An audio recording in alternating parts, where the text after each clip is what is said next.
오늘 이 말씀 가지고 한 세 가지 관점에서 저희들이 좀 살펴보기를 원합니다. 첫 번째는 표적을 구하는 악한 세대입니다. 29절 보겠습니다.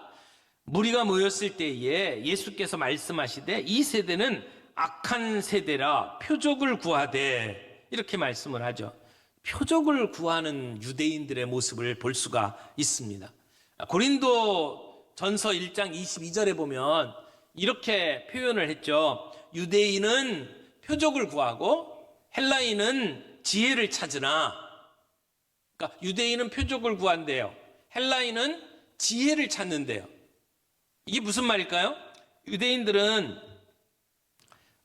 바벨론의 포로로 끌려갈 때부터 나라를 빼앗겼습니다. 그래, 그들의 마음속에 가지고 있는 간절한 그 소원이 뭐예요? 우리의 소원은 통일, 그러는 것처럼 그 사람들의 소원은 나라를 되찾는 일이에요. 근데 나라를 되찾는 일이 어떻게 벌어질 걸로 이해하고 있냐면, 하나님이 메시아를 보내주시면 그 메시아가 우리를 이 압제 속에서 구원해 주실 것이다. 그래서 늘 메시아를 기다렸어요. 근데 메시아는 그냥 오는 게 아니에요. 메시아가 누군지를 알아볼 수 있어야 돼요. 그래서 메시아임을 증명해 보이는 표적을 찾는 거죠. 저분이 메시아인지 아닌지 확인할 수 있는 표적을 구하는 게 유대인들의 습성입니다. 그래서 유대인은 표적을 구합니다. 그러면 헬라인은 왜 지혜를 찾을까요? 헬라인들은 이 철학의 영향을 많이 받았잖아요. 특별히 플라톤 철학의 영향을 받았습니다. 그래서 그들을 이데아의 세계로 이끌어줄 지혜를 그들은 추구를 하는 겁니다. 플라톤이 이렇게 가르쳤어요. 우리가 보고 있는 이 자연 세계는 진짜 세상, 보이지 아니하는 참 세상, 그걸 이데아라고 그러는데 그 이데아의 그림자가 오늘 우리들의 눈앞에 보이는 거다. 그러니까 예를 들어서 책이 있다. 그러면 이 책 우리 눈에 보이는 건데 보이지 아니하는 이데아의 세계에 책이라는 게 있고 거기에 그림자가 우리가 눈으로 보고 있는 이 책이다. 이렇게 이야기를 하는 거죠. 그래서 늘 보이지 아니하는 이데아의 세계로 들어갈 수 있도록 만들어주는 이 지식, 그것을 이 사람들이 늘 구하고 있었죠. 그래서 지혜를 찾는 것이 헬라인의 특징이다, 이렇게 말할 수가 있습니다. 그러니까 지금 오늘 예수님에게도 물어보는 이 유대인들은 유대인이잖아요. 그러니까 표적을 구할 수밖에 없죠. 그래서 하늘로부터 오는 표적을 보여달라라고 요청을 하는 겁니다. 표적이라고 하는 말이 성경에 여러 번 나와요. 근데 표적과 기적은 다르죠. 기적은요, 초자연적인 일들을 기적이라고 이야기를 합니다. 그러니까 예수님께서 무리를 걸으셨다, 기적이죠. 예수님께서 떡 5덩이 물고기 2마리로 5,000명을 먹이셨다. 이건 우리의 자연 세계에서 일어날 수 없는 일이에요. 초자연적인 일이죠. 그래서 우리의 생각을 뛰어넘어서 일어나는 그러한 초자연적인 역사를 가리켜서 우리는 기적, 이적, 이렇게 이야기를 해요. 근데 표적이라고 하는 것은 뭐냐면, 표적이라고 하는 것은 뭔가를 증명하는 일들을 얘기를 해요. 그러니까 예수님이 메시아인 것을 증명해 보이는 어떤 일들, 그러면 그게 표적이에요. 그걸 보면 저분이 메시아구나, 이렇게 알 수 있는 것. 그래서 증명해 보이는 도구로 사용하는 것이 표적이라고 말을 할 수가 있어요. 어떤 사람이 내가 메시아야 하고 이야기를 하면, 그러면 증명을 해봐라. 네가 메시아인지 아니 표적을 보여봐라. 그래서 성경에 나와 있는 메시아가 이런 일을 행할 것이다 라고 하는 그런 일들을 보여줘야 돼요. 그게 표적이라고 말을 할 수 있는 거죠. 그런 의미에서 표적은 어떤 때는 기적일 수도 있고 아닐 수도 있어요. 유대인들은 그런 메시아로 증명할 수 있는 표적을, 모세의 표적을 원했습니다. 무슨 표적이냐면, 이스라엘 백성들이 광야 길을 걸어갈 때 하늘에서 만나가 내렸잖아요.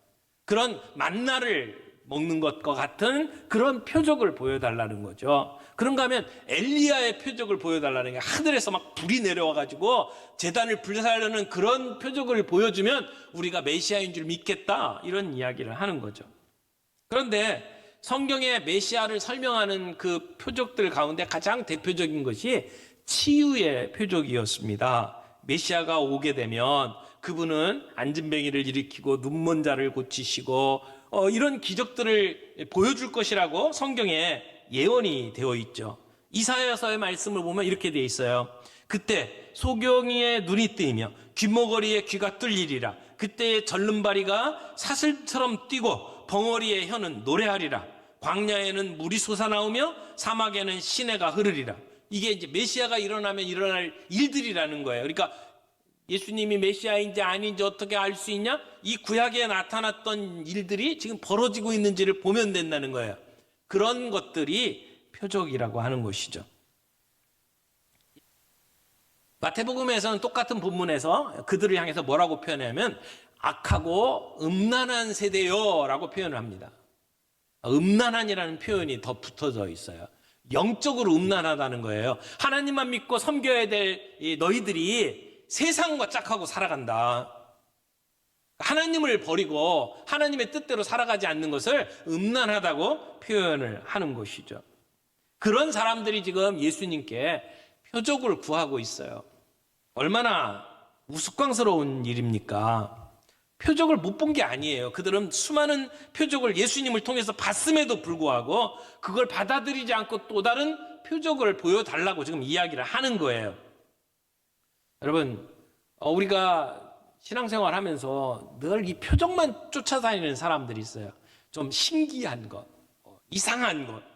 그래서 뭐 어디에서는 이빨이 금이빨로 바뀌었다 그러면 막 쫓아가요. 어디 가가지고 집회를 하다가 막 장풍 쏘면 뒤로 막 다 쓰러져. 그러면 우와 하고 거기 또 쫓아가. 또 어떤 데 가면은 암이 고쳐졌네, 누가 어떻게 나았네 그러면 또 거기 쫓아갑니다. 여러분, 그게 우리들을 살리는 일이 아니에요. 표적을 구하는 자의 문제가 뭐냐면 그걸 보고도 그게 무슨 뜻인지를 모르는 게 문제죠. 말씀을 가지고 그 말씀의 의미를 깨달을 때 우리에게 보여주는 것을 바르게 해석을 할 수가 있어요. 그렇지 못하면 우리는 늘 신기한 것, 이상한 것들만 쫓아다녀요. 거기에 진리가 있는 게 아니라는 것입니다. 여러분, 희한한 현상을 본다고 해서 우리에게 무슨 유익이 있습니까? 하나님의 구속의 은혜, 하나님 나라의 의미를 찾지 못한다면 그 기적들 희한한 거 보는 거 아무런 의미가 없습니다. 사실 오늘 우리들이 살아가는 시대 자체가 희한한 것 아닙니까? 언제 우리가 이렇게 살 거라고 생각을 했습니까?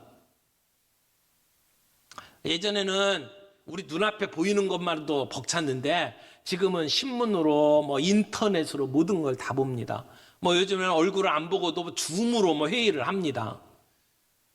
올 2월 달만 해도 마스크 쓰는 거 얼마나 힘들었습니까? 이렇게 하면서 어떻게 살 수 있을까 했는데 오늘 10월 달까지 우리가 마스크를 쓰고 이렇게 앉아 있습니다. 한 번도 이런 일이 없었잖아요. 정말 희한한 세상을 살아가는 거예요. 근데 이 세상 속에서 우리가 똑같은 상황을 경험하고 똑같은 것을 보면서도 우리의 생각은 달라요. 말씀 안에서 우리가 어떤 것을 보느냐, 이게 정말 중요합니다. 오늘 이 세상은 정말 악하고 어둡습니다. 지금처럼 어두운 때가 없어요. 지금처럼 악한 때가 없어요. 오늘 이러한 세상을 살아가면서 그저 표적만을 구하면서 신앙생활하면 안 된다는 것입니다. 두 번째로 우리 주님이 보여주실 표적이 있대요. 그게 뭐예요? 요나의 표적이라는 것입니다. 예수님께서는 지금 표적을 보여달라고 하는 사람들의 속셈을 알고 계셨습니다. 그러면 이 나쁜 사람들이라고 예수님께서 호통을 치시고 쫓아내실 것 같은데 예수님은 그들의 질문에 피하지를 않으셨어요. 그리고는 그들의 그 속셈을 이용해서 예수님은 진리를 드러내십니다. 교훈을 가르쳐 주십니다. 그러면서 본문에서 예수님이 뭐라고 이야기를 하십니까? 요나의 표적밖에는 보일 것이 없다. 이런 말씀을 하셨어요. 여러분, 이 의미가 뭘까요? 요나의 표적밖에는 보일 것이 없다. 이 얘기는 더 이상 표적 보여주지 않겠다 이런 얘기예요. 너희에게는 표적이 필요 없다 그런 얘기예요. 너희에게 다른 설명하는 것도 의미가 없고 너희에게 다른 기적을 보여주는 것도 필요가 없다라고 하는 말씀이에요. 그러면서 너희에게는 요나의 표적이 필요하다는 거죠. 마태복음에는 이 요나의 표적을 이렇게 설명을 했어요. 요나가 밤낮 사흘 동안 큰 물고기 뱃속에 있었던 것 같이 인자도 밤낮 사흘 동안 땅속에 있으리라. 이게 이 요나의 표적이라고 예수님이 더 자세하게 설명을 하고 계시죠. 여러분, 요나의 표적이 뭔지 이해를 하려면 요나 이야기를 좀 알아야겠죠. 여러분, 요나 얘기 다 아시죠? 어렸을 때부터, 어렸을 때는 고래 뱃속에 들어갔다고 그렇게 배웠었는데, 큰 물고기 뱃속에 들어갔던 요나 이야기는 누구나 다 잘 알아요. 지금 예수님의 이야기를 듣고 있는 유대인들도 이 요나 얘기를 잘 알고 있었을 것입니다. 요나는 아주 독특한 선지자예요. 주전 8세기경에 있었던 북쪽 이스라엘에서 활동하고 있었던 선지자예요. 그러니까 남쪽 유다, 북쪽 이스라엘. 그런데 이스라엘 쪽에서 활동했던 선지자예요. 근데 선지자들 가운데에서도 다른 선지자들은 대부분이 다 자기 이스라엘이나 유대 지방에서 그 하나님의 백성들을 대상으로 선지자 활동을 했는데, 이 요나만큼은 아주 독특해요. 하나님께서 사명을 주셨는데 다른 나라에 가서 사명을 완수하라는 거예요. 그것도 어느 나라예요? 아수르예요. 그 당시에 피에 굶주려 있는 민족, 정말 강력한 그 힘을 가지고 있는 민족, 이 아수르거든요. 뿐만 아니라 이 아수르는 자기의 조국의 운명을 쥐고 있는 그러한 민족이에요. 그러니까 이스라엘 백성들에게 큰 영향력을 끼칠 수 있는 그러한 강대국이었어요. 그런 강대국의 수도인 니누에에 가가지고 그들에게 하나님의 말씀을 전하라는 겁니다. 그들의 죄악이 하나님께 상달됐다, 너희가 곧 망한다라고 하는 말씀을 전하라고 요나에게 사명이 주어진 겁니다. 근데 요나는 가고 싶지 않았어요. 만약 지금 하나님이 말씀하신 대로 그들에게 불이 떨어지고 그들이 망한다면 요나는 신나서 갔을 거예요. 그렇게 우리 백성에게 괴롭히고 눈에 가시 갔던 그 민족이 사라진다니까 얼마나 좋겠어요. 근데 요나는 하나님이 어떠하신 분인지를 알고 있었습니다. 하나님은 인자하신 분이고, 그리고 자비하신 분이고, 그래서 회개하면 마음을 돌이키시는 하나님이라는 것을 요나가 알고 있었어요. 그래서 내가 가갖고 그렇게 외쳐서 그들이 회개하면, 그럼 어떻게 해요? 그러니까 안 가고 싶었던 거죠. 하나님께서 가서 전하라고 하는 메시지를 전하고 싶지는 않았습니다. 니느웨가 구원받는 것을 원하지는 않았어요. 그래서 다른 곳으로 도망갔죠. 정반대의 방향으로 배를 타고 도망을 갑니다. 이런 요나의 태도는 하나님께서 이스라엘 백성을 부르신 목적이 무엇인지를 제대로 이해하지 못하는 것이었습니다. 이방에 빛을 비추는 것이 이 이스라엘 백성의 사명 아닙니까? 근데 그들을 향해서 너희가 내 제사장 나라가 되리라 라고 말씀하신 그 사명은 잊어버리고, 그리고 지금 하나님께서 이 선지자에게 주신 사명을 망각하고 그리고는 도망을 가는 겁니다. 근데 하나님이 가만히 두시질 않았죠. 그를 폭풍으로 잡아채시고 그리고 물고기 뱃속에 쳐넣어서 그래서 회개하게 만드십니다. 그리고 다시 나와서 이제 니느웨를 갑니다. 근데 요나가 니느웨로 갈 때에 기쁨으로 간 게 아니에요. 굉장히 불만이 많았을 거예요. 억지로 간 거예요. 여러분 같으면 가겠어요? 가서 그 사람들에게 전하라고 하는 얘기, 그게 우리 민족에게 어떤 영향을 끼칠지를 알아요. 가고 싶지 않을 거예요. 거기다가 내 몰골은 어떻겠어요? 여러분, 요나가 물고기 뱃속에서 죽지 않고 살아나온 것은 표적입니다. 예수님께서 마찬가지로 우리의 죄를 위해서 십자가에 못 박혀 돌아가셨다가 사흘 만에 다시 살아나셨잖아요. 세상에 이런 기적이 없어요. 이것보다 더 큰 표적은 없어요. 성경에서 이야기하고 있는 가장 큰 표적은 예수님의 십자가 죽음과 부활입니다. 요나의 표적이 무엇인지를 설명하는 말씀이 요한복음에도 나타나는데, 요한복음에 보면 예수님께서 성전에 들어가셔서 성전에서 장사하는 사람들을 다 내어 쫓고 뒤집어 엎었어요. 성전을 청결케 하는 사건이 2번 있는데, 하나는 예수님 사역 초기에 있고 하나는 예수님 이제 십자가에 못 박히기 바로 전에 또 한 번 사건이 있어요. 근데 요한복음 2장에 나오는 이 사건을 이렇게 이제 설명을 하면서 그때 유대인들이 예수님에게 이렇게 질문합니다. 무슨 표적을 우리에게 보이겠느냐? 이렇게 질문할 때에 예수님께서 이렇게 말씀을 하죠. 너희가 이 성전을 헐라. 내가 사흘 동안에 일으키리라. 사람들은 깜짝 놀라죠. 이 성전 짓는데 얼마나 많이 오래 시간을 걸렸는데 36년 동안 이 성전을 지었는데 이걸 헐면 네가 사흘 안에 성전을 다시 짓는다고? 그게 말이 되느냐라고 따지죠. 근데 예수님은 이 건물을 이야기한 게 아니라 자신의 몸을 이야기한 것이었죠. 내가 죽고 사흘 만에 다시 살리라 라고 하는 말씀을 하신 것입니다. 그러니까 예수님께서 우리의 죄를 위해서 십자가에 못 박혀 돌아가시고 다시 부활하신 것은 요나의 표적이에요.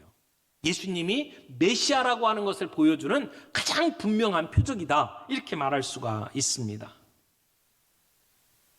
그런데 우리가 그 예수님이 죽고 살아나신 부활, 그 부활 외에 다른 표적을 자꾸 구하는 것은 그건 쓸데없는 일이에요. 여러분, 예수님께서 부활하신 것만큼 놀라운 표적이 어디에 있습니까? 근데 우리는 그 표적은 제껴놓고 자꾸 내가 원하는 표적을 달라고 구한단 말이에요. 하나님이 나에게 이런 표적 주시면 내가 믿겠습니다. 하나님이 나에게 이런 표적 보여주시면 내가 내 삶을 헌신하겠습니다. 이건 잘못된 것이죠. 이 악한 세대에 우리에게 보여주실 표적은 요나의 표적이다라고 말씀을 하고 있습니다. 세 번째 생각할 것은 심판 때 증인들입니다. 오늘 본문에서는 두 종류의 증인을 소개를 합니다. 32절 보세요. 심판 때에 니느웨 사람들이 일어나 이 세대 사람을 정죄하리니 이는 그들이 요나의 전도를 듣고 회개하였음이거니와 요나보다 더 큰 이가 여기에 있느니라. 여기 중요한 포인트예요. 예수님은 요나보다 더 크다라는 사실이고요. 그런데 요나의 전도를 듣고 니느웨 사람들이 회개했다라고 하는 거예요. 그러니까 니느웨 사람들이 그렇게 악한 사람들이고 하나님을 모르는 사람들인데도 불구하고 그 요나의 전하는 메시지를 듣고 회개하고 돌아섰다라고 하는 것이 여기 핵심이죠. 그래서 안 믿는 사람들, 예수님을 믿을 수 있는데 믿지 아니하는 사람들, 회개하고 돌아와야 되는데 돌아오지 않으냐는 사람들에게 니느웨 사람들이 증인이 된다는 거예요. 왜 안 믿냐? 우리도 믿었는데 이런 얘기를 하는 증인으로 니느웨 사람들이 선다는 것이죠. 또한 증인을 이야기를 합니다. 누구예요? 31절에 보면 심판 때 남방 여왕이 일어나 이 세대 사람을 정죄하리니 이는 그가 솔로몬의 지혜로운 말을 들으려고 땅끝에서 왔음이거니와 솔로몬보다 더 큰 이가 여기 있으며. 자, 여기서도 중요한 포인트. 예수님이 솔로몬보다 더 큰 이다. 그렇죠? 근데 지금 이 남방의 여왕이 증인이 된다는 거예요. 멀리서 자기 돈 쓰고 그리고 안 와도 되는 사람이 와가지고 솔로몬의 지혜를 듣고 솔로몬을 칭찬하잖아요. 그러면서 그 말씀을 받아들이잖아요. 남방의 여왕도 이렇게 받아들이는데 너희는 왜 안 받느냐? 남방의 여왕이 증인이 된다는 것이죠. 여기 남방의 여왕은 솔로몬의 지혜를 듣고자 찾아왔던 스바의 여왕입니다. 열왕기 상에 나오죠. 열왕기 상 10장 이제 1절부터 이하에 보면 이 여왕이 찾아와가지고 솔로몬을 이렇게 테스트합니다. 그리고 솔로몬이 지혜 있는 것을 보면서 이렇게 이야기하죠. 열왕기상 10장 8절 9절에 보면 이렇게 감탄해요. 복되도다 당신의 사람들이요. 복되도다 당신의 이 신하들이요. 항상 당신 앞에 서서 당신의 지혜를 들음이로다. 당신의 하나님 여호와를 송축할지로다. 여호와께서 당신을 기뻐하사 이스라엘 왕위에 올리셨고 여호와께서 영원히 이스라엘을 사랑하심으로 당신을 세워 왕으로 삼아 정의와 공의를 행하게 하셨도다. 그러면서 경의를 표합니다. 여러분, 솔로몬의 이야기를 듣고 싶어서 저 먼 나라에 있는 여왕도 와서 들었다는 거죠. 그럼 너희는 복음을 들을 수 있는 기회가 얼마나 많이 있느냐는 거예요. 근데 안 믿어? 날 좀 봐. 나는 그 먼 길을 와서 듣고 내가 받아들였지 않느냐라고 하는 이야기를 하는 것이죠. 예수님은 솔로몬보다 더 크신 분이고 요나보다 더 크신 분이라고 오늘 말씀을 합니다. 예수님이 오늘 우리들에게 들려주시는 메시지는 요나가 전한 메시지보다 솔로몬이 가르쳐준 지혜보다 더 놀라운 것이고 더 설득력 있는 것이라는 거죠. 그런데 믿지 않는 자들에게 그들이 증인이 될 것이라고 이야기를 합니다. 재밌는 것은 니누의 사람도 이방인이에요. 스바의 여왕도 이방인이에요. 그런 이방인들의 예를 들어서 지금 바리새인과 사두개인에게 지금 이야기를 하는 거예요. 너희 믿지 않아? 그들이 증인이야. 그들도 믿었는데 너희 안 믿는다면 너희들은 심판대에 설 수밖에 없어 라고 얘기하시는 예수님의 이야기를 들으면서 이 유대인들은 발끈했을 거예요. 사랑하는 성도 여러분, 오늘 우리에게는 이 복음의 메시지가 펼쳐져 있어요. 우리는 이 말씀을 누구에게나 전할 수 있어요. 세상 사람들은 이 이야기를 들으면서 어떤 사람은 받아들이고 어떤 사람은 받지 않죠. 그러나 이들에게 이 니누의 사람들, 시바의 여왕이 증인이 될 겁니다. 우리는 믿었는데 너는 뭐냐라고 하는 것이죠. 말씀을 읽겠습니다. 예수님은 솔로몬보다 더 위대하신 분, 요나보다 더 위대하신 분이에요. 그분이 우리에게 말씀을 주셨습니다. 그 말씀이 우리에게 표적입니다. 예수 그리스도께서 우리를 위해서 십자가에 못 박혀 죽으시고 그리고 다시 살아나셨습니다. 기적 중의 기적, 부활. 그것이 우리의 표적입니다. 나는 부활이요 생명이니 나를 믿는 자는 죽어도 살겠고 무릇 살아서 나를 믿는 자는 영원히 죽지 아니하리니 이것을 내가 믿느냐? 우리 모두가 예, 믿습니다. 그렇게 고백하며 나아갈 수 있기를 바랍니다. 이 요나의 표적은 그때 당시의 표적만이 아니에요. 오늘 이 시대 우리에게도 표적입니다. 여러분, 어떤 희한한 일들이 일어난다고 거기에 현혹되지 않기를 바랍니다. 뭐 대단한 것처럼 벌어지는 어떤 일들을 바라보면서 쫓아다니지 않기를 바랍니다. 예수 그리스도 한 분만으로, 그분의 표적만으로 우리가 신앙의 근본을 삼기를 바랍니다. 그것으로 흔들리지 않기를 바랍니다. 마지막 때가 되면 별별 사람들이 다 나올 겁니다. 우리 한국 교회 안에도 지금까지 수많은 이상한 사람들 나왔잖아요. 박태선부터 시작해가지고 무슨 뭐 기도원에 누구 어떤 사람이 집회를 하면 다 낫는다 이러면서 수많은 일들이 벌어집니다만은 여러분, 주님에게 관심 갖기보다 이상한 일에 관심 갖게 되면 신앙이 잘못된 길로 빠질 수 있습니다. 오늘 주님이 우리에게 요나의 표적밖에는 보일 것이 없다고 이야기를 해요. 이게 오늘 우리에게 보여주시는 예수 그리스도의 표적입니다. 부활의 표적이고 그리고 복음이 들려지는 곳마다 회개의 역사가 일어나는 표적입니다. 오늘 우리가 이 예수님의 표적과 증거를 마음속에 담고 흔들리지 아니하는 신앙생활을 할 수 있기를 바랍니다. 우리는 어쩌면 이 세상 속에 하나님이 살아계신 것을 증명해 보이는 이 시대의 표적입니다. 우리의 모습을 보면서 예수님을 볼 겁니다. 예수님이 우리에게 가르쳐 주신 말씀을 우리가 증거할 때마다 그것이 우리의 표적이 될 겁니다. 하나님이 얼마나 사랑하시는 분이고 하나님이 얼마나 위대하시는 분인지를 우리를 보고 사람들이 표적으로 삼을 겁니다. 모든 사람이 구원받기를 원하시는 그 하나님의 사랑을 드러내는 표적으로 저와 여러분들이 사용될 수 있기를 바랍니다. 이 어둡고 그리고 악한 세상 속에서, 음란한 세상 속에서 우리가 한 주간의 삶이 그런 하나님을 드러내는 아름다운 표적으로 살아갈 수 있기를 간절히 소원합니다.